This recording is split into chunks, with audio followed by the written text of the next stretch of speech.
At dinner, my parents handed me a $5,000 check and a one-way ticket while my sister recorded my reaction. I smiled, accepted both, and let them keep thinking I was still broke, even after selling my $8.5 million startup. I sit in the White Family Country Club dining room, sunlight fracturing through the chandelier like broken promises, scattering tiny rainbows across the mahogany that smells faintly of lemon polish and old money. Dust motes drift lazily through the cloud of Eleanor's Chanel No. 5, slow as the seconds I'm letting tick by before I give them anything. The maitre d' leads me with that sympathetic half-smile he saves for people who are about to be quietly executed over seared foie gras. Arthur checks his Rolex for the third time in 30 seconds. Eleanor smooths her pearls the way she has since I was 7 index finger, middle finger, pinky, perfect arc. Meredith angles her phone like she's filming the final scene of a movie where she is both director and hero. I lower myself into the chair they've left for me, the one positioned so all three of them can watch my face the way scientists watch a specimen. The leather sighs under me. Somewhere in the kitchen, a pan clatters. The sound is so ordinary, it feels obscene. Eleanor slides the velvet box across the linen with the solemnity of someone laying down a winning hand. A fresh start, darling. We think you'll adore Austin. I open it. One-way ticket. Departure Sunday. Arthur places the check beside it, like a surgeon setting down a scalpel. $5,000, signed yesterday. They printed it before I even said yes to lunch. Meredith's thumb hovers over record. She's waiting for tears, for collapse, something viral. I let the silence stretch until it's uncomfortable even for them. Then I say, soft and steady, "Thank you, I'll be smart with it." Arthur exhales like he's been holding his breath for years. Eleanor's smile blooms, real for once. Meredith's face flickers disappointment that I've robbed her of drama. I fold the check once, crease sharp enough to cut, and slide it into my purse. They have no idea that 48 hours ago, $8.5 million landed in my account with a sound like a judge's gavel. They have no idea Julian Vance himself called me. They have no idea the daughter they're exiling just became the youngest director of sustainable development in Agricorp's history. Arthur raises his glass. To fresh starts. I raise my water. To fresh starts. And inside my head, I'm already somewhere over Nebraska, watching their world shrink in the rearview. It started long before the velvet box, of course. It started the night of the charity gala, when I walked in straight from the TerraSense field tests, boots still dusted with Fresno clay. Harrison Blackwood laughed loud enough to stop the string quartet. Arthur's face went the color of printer paper. Eleanor's fingers dug into my arm hard enough to bruise. "You humiliated this family, Rebecca. It will not happen again." That was the night Austin was born in their minds, fully formed, like Athena springing from Zeus's headache, wearing cowboy boots. But the pattern was older than that. I was 8 the day my science fair water filtration system took first place, and Meredith's piano recital took precedence. Arthur said, "Rebecca understands sacrifice," as we left my trophy cooling on the kitchen counter. I learned early that my victories were movable. Meredith's were fixed. I learned that debate tournaments were canceled so Meredith could do mock trial. That the environmental science degree they paid for was expensive charity work, while her Yale acceptance letter got framed in the dining room like a religious relic. I learned I was the daughter who didn't quite fit the frame. So I stopped trying to fit. I built TerraSense in the cracks they left open, midnight labs, vending machine dinners, code written with shaking hands because Professor Cullen had looked at my proposal and said, "The idea is fine, Rebecca, but the data is thin." Thin. The word lodged in my throat like a fishbone. I made the data fat. I bled for it. I won the Callaway grant with 30 pages when they asked for 12. I hired coders in Bangalore, a part-time analyst named David, who taught high school physics by day and built sensor networks by night.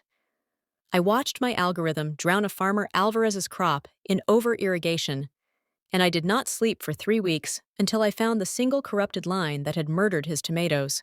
I fixed it. The recovery data was so beautiful, Professor Kalin called me at 4 in the morning and said, "Conference room, 9 a.m. Bring everything." Julian Vance sat in the third row of the Agritech Summit and took notes while I explained how catastrophic failure had birthed adaptive resilience. 2 days later, 4 AgriCorps engineers grilled me for 6 hours. I had every log, every timestamp, every tear-stained notebook page. The offer came 24 hours after that. $8.5 million. Director title. Corner office. Chicago. I told no one. The secret tasted like power. Back at the country club, the creme brulee arrives, my supposed favorite, that I have hated since I was 12 because the texture reminds me of wet sand. Eleanor beams like she's cracked a code. I crack the sugar crust with my spoon. The sound is too loud, like a bone breaking. Arthur launches into his tough love speech, cufflinks flashing, voice pitched for boardrooms. Sometimes the greatest gift parents can give is to remove the safety net. I nod at all the right moments. Inside, I'm doing math. Their $5,000 versus my $8.5 million. Their country club membership dues versus my signing bonus. Their velvet box versus the wire transfer already clearing. Meredith murmurs, posted, and my phone vibrates itself half off the table with relatives offering me marketing jobs in Austin, teaching gigs. Something simple. I smile the grateful smile of a lamb they think they've successfully led to slaughter. Later, in the parking lot, lit like a film set, Arthur puts a paternal hand on my shoulder. "This is for your own good, Rebecca. Someday you'll thank me." "I already do, Dad," I say, and I mean it. He taught me I was on my own. He taught me some people will never see you, no matter how bright you burn. He taught me the exquisite freedom of having nothing left to prove to anyone who never believed in you in the first place. Sunday morning, Eleanor arrives unannounced with a Starbucks cup she never drinks, sweeping through my apartment like a home appraiser. She fingers my Stanford diploma, actually a duplicate. The original is already in Chicago, and declares, "You won't need this in Austin, darling. Fresh starts mean leaving everything behind." I let her watch me fold thrift store jeans and clearance rack blouses into a suitcase. I let her believe I'm dismantling my life according to their blueprint. She offers to drive me to the airport tomorrow, eyes shining with the triumph of confirmation. She wants to watch the plane swallow me. I smile. "That would be wonderful, Mom." She leaves lipstick on a cup she never tasted, certain the exile is complete. Monday morning, I'm sipping airport coffee at O'Hare when Arthur's mass email lands. Rebecca has relocated to Austin for a fresh perspective.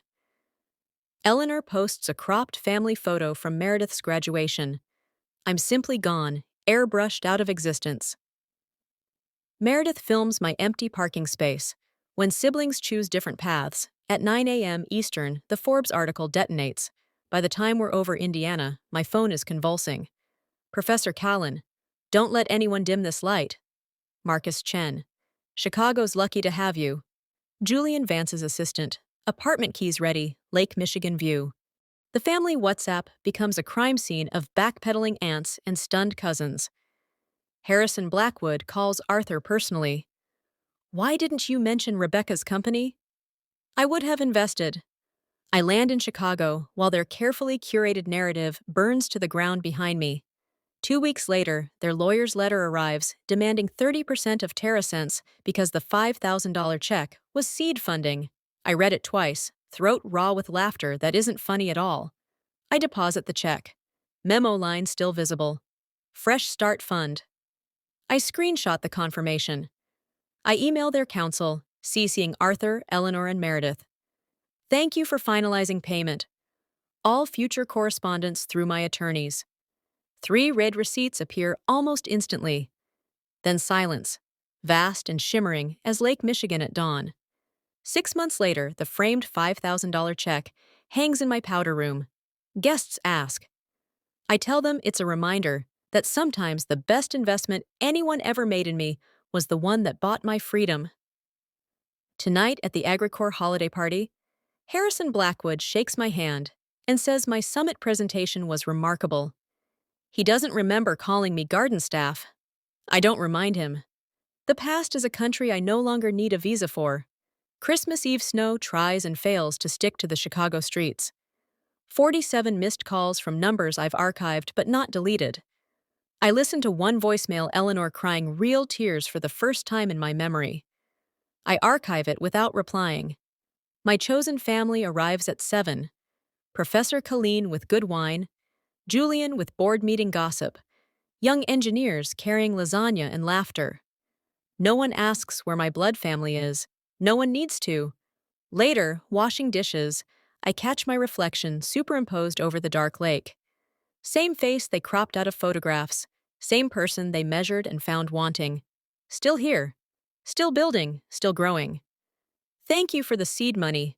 I think toward the south, where they sit in whatever is left of their story. You taught me I could grow anywhere, especially in exile. The silence I've earned wraps around me, warm and expensive, and finally mine.